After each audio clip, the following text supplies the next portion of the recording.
Zee 24 तास एक पाऊल पुढे।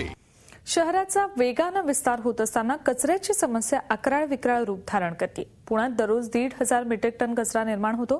त्याची विल्हेवाट लावण्यासाठी महापालिकेकडे सध्या एकच मार्ग आहे, तो फुरसुंगीच्या कचरा डेपोचा।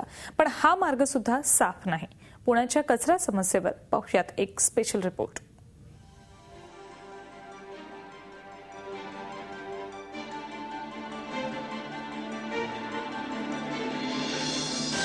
ओसंडून वाहणाऱ्या कचरा कुंड्या बघितल्यावर महापालिका कामगारांचा संप असल्याचं वाटेल, पण तसं नाही। पुण्यात कचऱ्याची समस्या किती गंभीर आहे याचा हा पुरावा म्हणता येईल। फुरसुंगीला महापालिकेचा एकमेव कचरा डेपो आहे। इथल्या ओपन डम्पिंगला ग्रामस्थांचा विरोध आहे।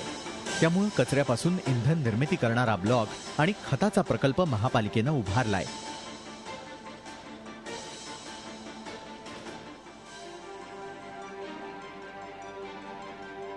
मात्र हा प्रकल्पही रडत खडतच सुरू आहे। त्यामुळे ओसंडून वाहणाऱ्या या कचरा पेट्यांचं असं दृश्य जागोजागी पाहायला मिळतं। मला वाटतं की कचरा पेट्यांची संख्या वाढवायला पाहिजे प्रत्येक जागोजागी, आणि त्याचं मॅनेजमेंट बरोबर व्हायला पाहिजे। कारण ओव्हरफ्लो होत राहतो सगळीकडे, आपण बघतो।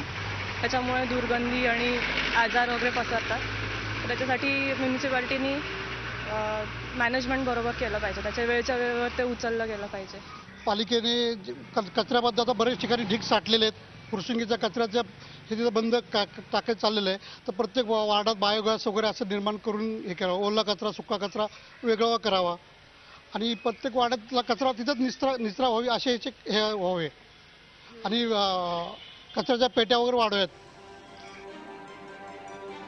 या समस्येवर कायमस्वरूपी तोडगा काढण्यासाठी महापालिकेचे प्रयत्न सुरू असल्याचा महापालिकेचा दावा आहे। कचऱ्यापासून वीज निर्मिती करणाऱ्या प्रकल्पाचा पहिला टप्पा सुरू झालेला असून प्रकल्प पूर्ण झाल्यावर 700 मेट्रिक टन कचऱ्यापासून 11 मेगावॅट विजेची दररोज निर्मिती होऊ शकेल। तसंच 5 मेट्रिक टन क्षमतेचे 15 बायोगॅस प्रकल्प सुरू असल्याचं महापालिकेचं म्हणणं आहे।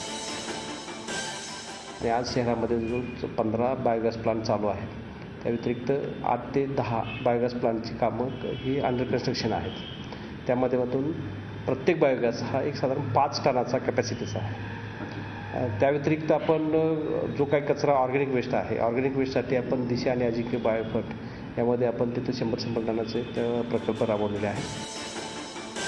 वॉर्डातील कचऱ्याची वॉर्डातच विल्हेवाट लावणं हा कचऱ्याच्या समस्येवर कायमस्वरूपी उपाय ठरू शकतो। त्यासाठी कचऱ्याची विल्हेवाट लावण्याचे वेगवेगळे प्रकल्प महापालिका राबवू शकते। त्या दिशेनं काही प्रमाणात प्रयत्न सुरू असले तरी ते पुरेसे नाही आहेत। भविष्यात विद्येचं माहेर असलेल्या पुण्यात कचऱ्याचं साम्राज्य पसरल्याशिवाय राहणार नाही।